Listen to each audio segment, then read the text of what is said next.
The 5 things I wish I knew before moving to Mount Dora. I am not here to scare you off. I absolutely love living here, but if you're planning on moving, especially from out of state, here are a few things that don't show up in the brochures. I'm Riley, your Mount Dora realtor. I release videos each week about life and real estate here in Mount Dora. So whether you're moving in 3 weeks or 3 months, be sure to book a call with me in the description box below, and let's chat about your specific real estate needs. Let's get to it.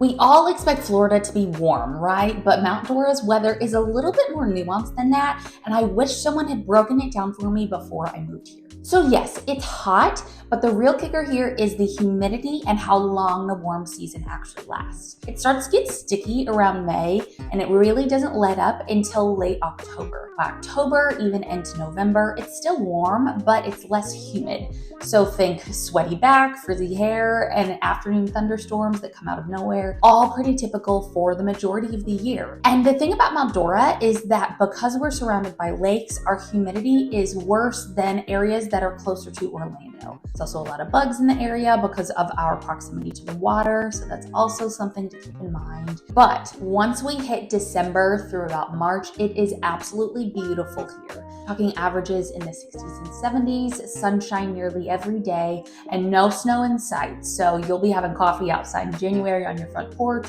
while your friends up north are shoveling their driveways full of snow. Our Christmases are typically in about the 70-degree range. Sometimes they're a little bit warmer, sometimes they're cooler. About 3 years back, we were in a Christmas season. It was about 40 degrees. It was very chilly. But all of this to say, if you're moving from somewhere colder, you can pack up your winter coats and break out your swimsuits when you move to the Mount Dora area. This next one's a little bit of a combo because it's one of my favorite things and it was one of my biggest adjustments. So Mount Dora is 100% a festival town. We are nicknamed Festival City for a reason. We have over 29 festivals and events just in 2025, and that's not even all of them. So whether you're into art shows or craft fairs or holiday markets, classic car shows, wine walks, you name it, and I guarantee you it's here. But on the flip side, things close pretty early around here. So if you're someone who likes to grab dinner around 9 o'clock, find a cocktail lounge, late open on a Tuesday evening, for instance, Mount Dora is probably not going to be the place for you. Most restaurants start winding down about 8, 9 o'clock, and most shops are closed by about 5 or 6 p.m. during the week. We do have a few spots that stay open a little later, so things like Maggie's Attic or Frog and Monkey, but overall nightlife is pretty low-key around here. So think your front porch parties, your sunset walks by the lake, hosting a dinner party at home, cozier, more low-key activities.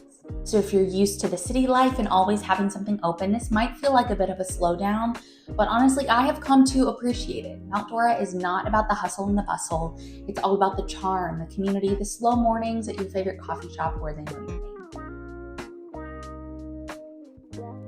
If you've never lived in a small town before, it's definitely a bit of an adjustment. I grew up in a small town in Arkansas, so this wasn't anything new to me, but everyone here is really friendly. Your neighbors are gonna wave at you. Strangers are gonna say hi when you're out walking your dog.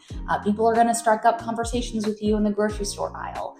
It's that old school kind of friendliness that honestly catches you a little off guard if you're coming from a more fast-paced or private place like a bigger city. But along with that comes along a little bit of small town curiosity. So folks are going to ask where you're from, how long you've been here, what do you do, if you're renting or you're buying. While it's never rude, it can feel a little bit nosy at first, but it comes from such a good place. People genuinely care about you and they're proud of their town and their area. But if you're super private or you're just not used to that level of friendliness, it might take a minute to get used to. So my recommendation is to just lean into it. You never know what new friends you're gonna make.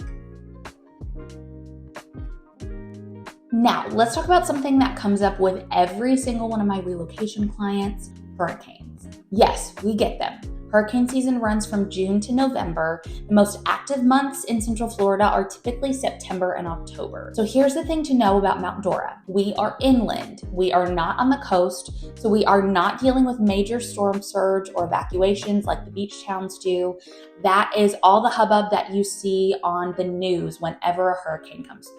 That said, we do get strong winds, heavy rain, and power outages. So if you're moving here, just plan to be prepared, not panicked. You want to keep a basic storm kit on hand, pay attention to the forecast, make sure your home is in good shape. That includes a quality roof and solid drainage, so you don't have those bigger issues come storm time. And you'll want to be prepared. So things like cutting down old tree limbs and clearing away any debris before a storm are going to be important. And of course, when we're house shopping, we'll want to keep an eye on your flood zone, just so you're aware. You'll likely see people hoarding bottled water and filling up on gas a few days beforehand, and that would be your cue to do so as well. But again, not being panicked, just being prepared.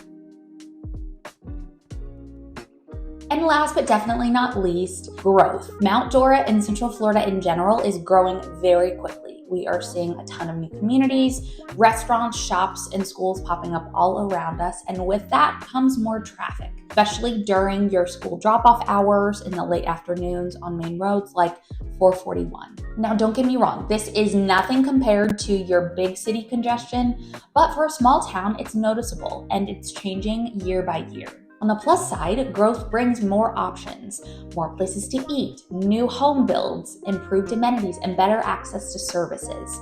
But if you're picturing a small, sleepy town that just stays frozen in time, know that Mount Dora is growing up a little bit too, and that's not necessarily what you're going to get these days in the area. Still has that old Florida charm, but now just a few more people to share it with. So there you have it, the 5 things I wish I knew before moving to Mount Dora. This town is full of character and wonderful people and a real sense of peace that's hard to find anywhere else, but it's always better to come here with your eyes wide open. Be sure to grab my Moving to Mount Dora guide in the description box below, or if you're ready to make your move, book a call with me anytime. I would love to chat about you and making your way to the Mount Dora area. Thanks for watching. I'll see you on the next one.